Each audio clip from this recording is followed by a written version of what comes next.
So our next speaker is Katharina Zweig, who we have to thank for an awesome review of one of our past symposia. So she talks about human navigation in complex networks, and I'm very interested to hear what you have to say, because I heard a talk by Hannah Bast, who gave the talk about the traffic application she has with the same algorithm. So I really want to know what goes on with words here. Okay, thank you very much. So if giving you an awesome review makes you get invited here, I will give you one every year. But it's easy to give you an awesome review because it's always an extraordinary event, and I'm very grateful to be here and to speak to you about this research I did. I did it with an Indian doctoral student. It was mainly his idea, and I added some network analysis intelligence, and I will tell you now what it's all about. So how do we navigate in real spaces? What do we know about human navigation? So all of us came here, so most of us are not from here, so you navigated this environment. And what did you do? Maybe you picked some visual landmarks, and then once you identified your landmarks, like, for example, the coastline of the lakes or the layout of the streets, then you put it in your memory, and this helps you to navigate in real and virtual spaces. To define a visual landmark, we can say that it is defined in physical space as having key characteristics that makes them recognizable and memorable in the environment. And I'm sure that all of you picked some visual landmarks when you were navigating here in the last few days. So the interesting thing is that humans are not very good at it. So especially in exploring complex buildings, there was a study in which nurses were asked to denote the shortest path between two rooms in the hospital. And they were working there for 2 or 3 years, and they couldn't give the shortest path between the two rooms. So what happened here? Are we a failure in exploring complex networks? And why do I speak of networks all the time? That's, of course, if you have a hammer, everything looks like a nail. I'm a complex network analysis guy. So, of course, for me, navigating in an environment is a network task, because you can connect all these places by path, and then you are asked to get from one place to the other. If you have such a network, then we know how to navigate it. For example, computers are navigating complex networks, namely the internet, every day. How do they do that? If you send them a packet, they will look up in pre-computed routing tables where to send it to next. So it's a local decision based on a globally pre-computed thing. If you have a navigation system in your car, also this has a pre-computed table and can tell you where to go next, depending on where you are at the moment. And if you're a human, the first thing I did yesterday was to pick a map, of course, from Evanston to get my way around. And again, here we have some global overview. There's some pre-computation. And with this, it's quite easy to find an optimal path. So the question is, what do you do if you don't have a global overview? Like if you have to navigate a social network. And of course, all of you know the famous small word experiment, in which people were asked to hand a letter to some person of which they only knew the name, the occupation, and the location. And the special trick was that they couldn't send it by mail. They needed to give it to an acquaintance. And that was the only way to get the letter where it needed to come to. And a friend was defined as someone you know the first name of. So, but I hope that all of us here don't have only a single friend. Most of us have many of them. So the next question is, what is the best friend to give your letter to? How do you navigate your social system? And what they found out, the few letters that reached the target, they actually made big hops in the beginning, geographically. And in the end, they were making some zigzag movements to finally hit the target. And not many of the letters actually made it. So what happened here is actually that, again, global knowledge was used. something like geography and also social knowledge. People try to find someone in their acquaintances, among their acquaintances, who has a similar occupation. And the question for us was now that if we strip a network of all of these helpful environmental signs, how do people navigate a network like that without any environmental clue? And the network we came up with is actually an old children's play. The question is, how can you turn a dog into a cat without being a geneticist? Yeah, just try it. It's an old word game. You try to come from dog to cat by exchanging a letter at a time and only use correct English words. Does anyone have a solution?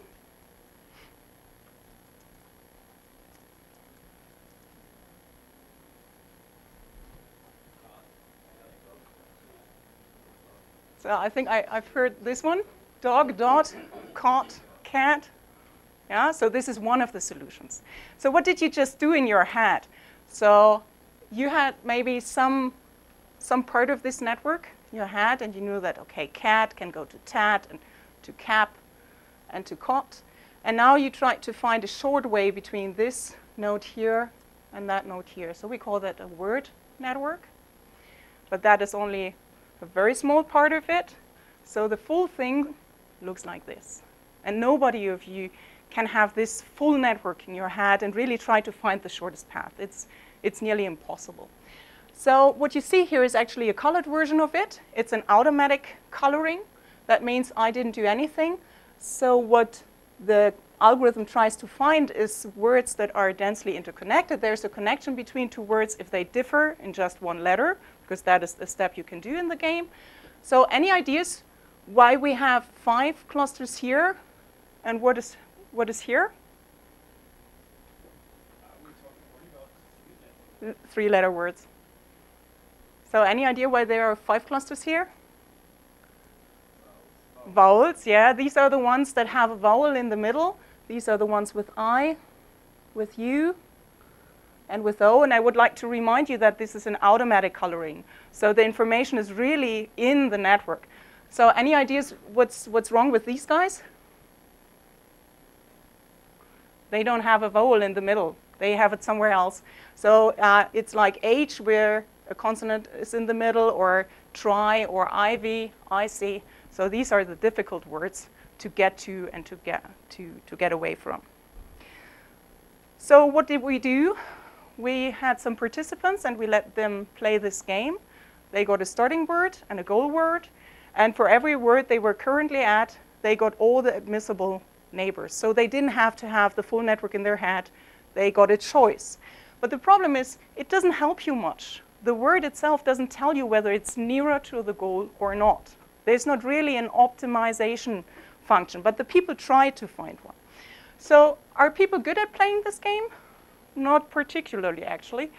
So we started the game with actually simple puzzles, but what happened is that this is the number of games played. This is the number of time it took in minutes. And you know, they started with 20 minutes on average. And after the 10th game, they were still having a hard time of 10 minutes finding some solution to the puzzle. So participants were quite frustrated. What they tried to do, their strategy, we asked them, they tried to move closer in every step. So we could do that with a dog-cat example. In each step, we got 1 letter right of the goal state. But of course, you cannot always do so. So with these examples, these are shortest path. From boy, you need to go to bay, and that doesn't look any closer to pear than boy itself. So, and these cases are difficult, if you remember the big picture, because they navigate between different clusters. One that has a vowel in the middle, and one that is somehow, oh no, this is not a good example, but car and shy is a good example. So, but then some miracle appeared. After about 28 games, they took 30 seconds per game.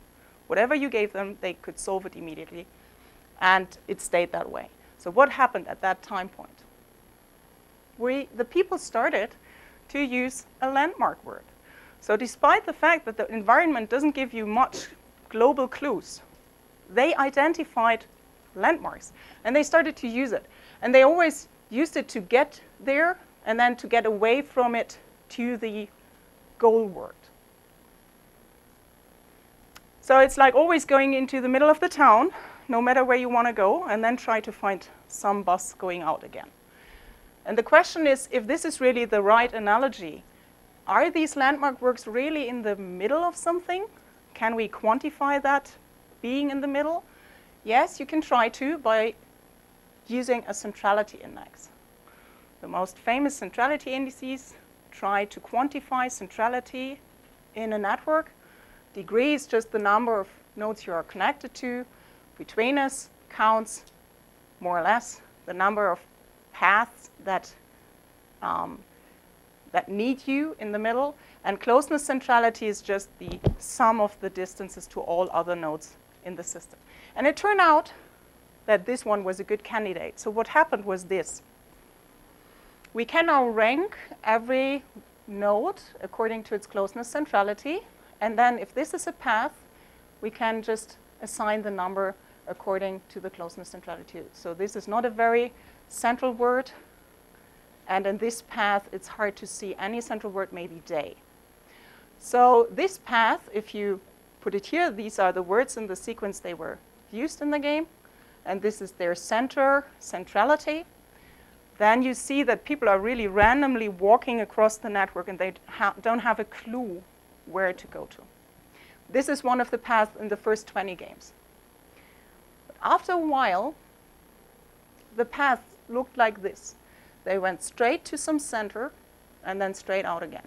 And this is what we then called the landmark word. But of course, none of the participants had any global overview of the network, and they couldn't have known about these ranks. So it's just what happened. So and it's exactly the time point where the people started to become really, really fast. They could solve any puzzle we gave them within half a minute. In all subsequent games, from then on, the path looks like this. And so we gave it a name called a center strategic path. But of course, so when you look at this structure, it might be that somehow the people are forced to use a central word. So maybe because the hard puzzles are always involving one from here and one from here, maybe there are only a few bridge words that you kind of have to use to get from one side to the other.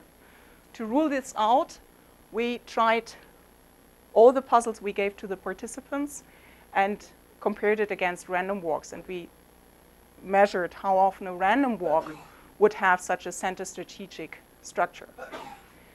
And what we found is that these are the human-generated paths, and almost 80% of them, or 75% of them, have this one minimum structure. But if you do a random walk, you will not see this behavior as often. So we are quite sure that it's not dictated by the network structure itself.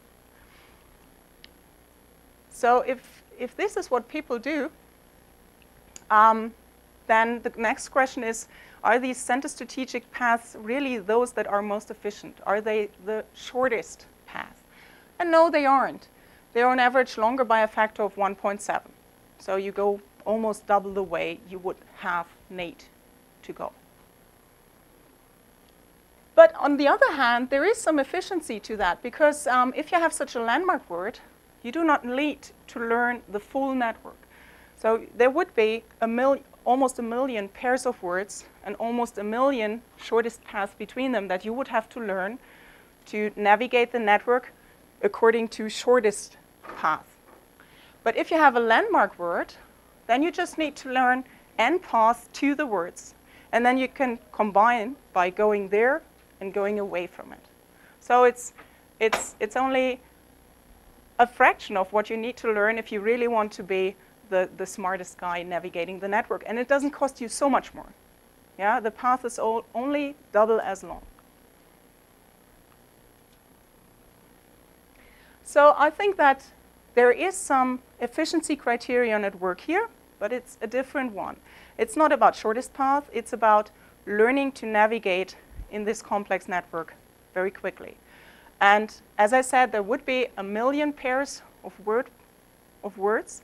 And the participants only played, let's say, 30 games. And after 30 games, they knew the network good enough to find a way very, very quickly. Yeah, so this is only 30 games, and then they find some way very fast. It's not much worse than the best one, and it might not be the best one. And what I think is really interesting is that in this almost environment-free environment, still people make up their own landmarks. It seems to be something that is inborn, to try to single out something. So not all the participants had the same landmark words, but all of them showed the same characteristic to be somewhat in the middle of the network. We're not only doing this one, so actually this piece of research transformed my own research. I now want to go much more into that area, mixing psychology and network analysis. We are now analyzing 2 other types of games and try to find out what is the structure of the possible network of possible moves, and what is the structure of paths that are actually taken by participants. And so we look at other games, we look at other types of navigating behavior, and we try to model and find the rationale behind finding a way to a goal. So to sum up this research, we learned earlier that these nurses never learned to move the hospital efficiently. But maybe they did so because they had another efficiency criterion. So maybe their efficiency was to learn the network fast and to literally get wayfinding out of their way. Because actually it was not measured whether thinking about the really shortest path and going there would have taken longer than just taking some way that they had in mind very quickly. So this was joint research with Sudarshan Iyengar, who came up with the project, his doctoral father, and another student working on that. Thank you very much for your attention.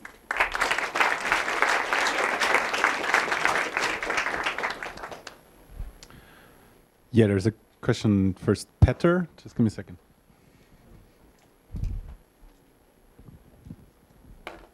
Okay, hello, I'm Petter Olmer from Sweden, and thank you, Nina, for an awesome talk. I really like this stuff.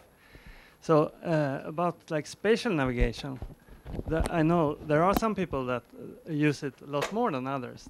Taxi drivers, for example. And I know of some research where they measured the size of different parts of the brain, and it turns out that cab drivers have much larger hippocampus than other people. So I just wonder if there are some like network navigation taxi drivers, and if they have some other part of the brain bigger maybe. So I think the interesting stuff of this research was that all participants learned to navigate the network very quickly. So they had to suffer through 3 hours of pain to understand the network, but after that learning phase, all of them managed it. So I think that was way too quickly to really change your neuronal activities.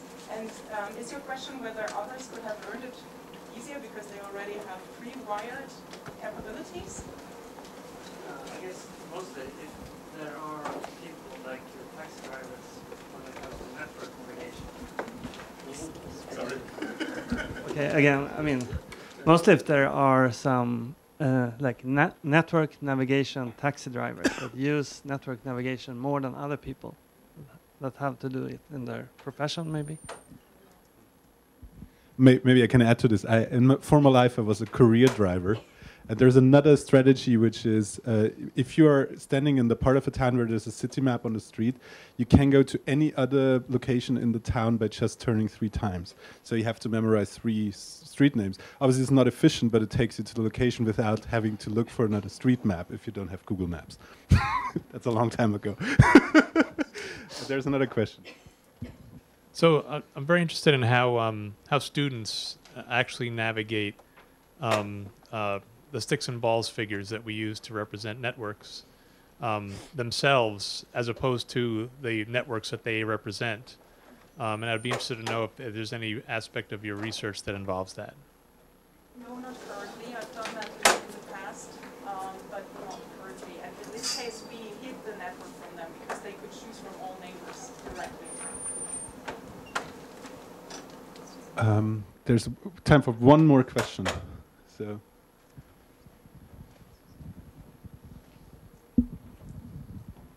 I'm just curious what other games you're looking at. I'm thinking of things like the Rubik's Cube or those puzzles with like metal pieces linked together, and you often have to go what looks like the wrong way to get to the right way. Are you looking at any physical puzzles like that? So we are exactly looking at this point because it seems that humans are not very good if the solution somehow involves going back. Yeah? They seem not to like it. So we devised a very simple puzzle, and all of you are very much invited to play it actually, where you have, oh, I don't know the name of it, this Springer in chess, the horse. Yeah, and you need the knight. Yes, you need sorry, you need to get it to some goal state, and we have points where it cannot go to. And so sometimes they are forced to move backwards to go faster to the goal. And we want to understand how often they will use the unintuitive solution. So maybe you shouldn't play the game after all, because I told you now what we're looking at. So, but this is one of the games we're looking at. Okay, let's thank Katrina Zweig again.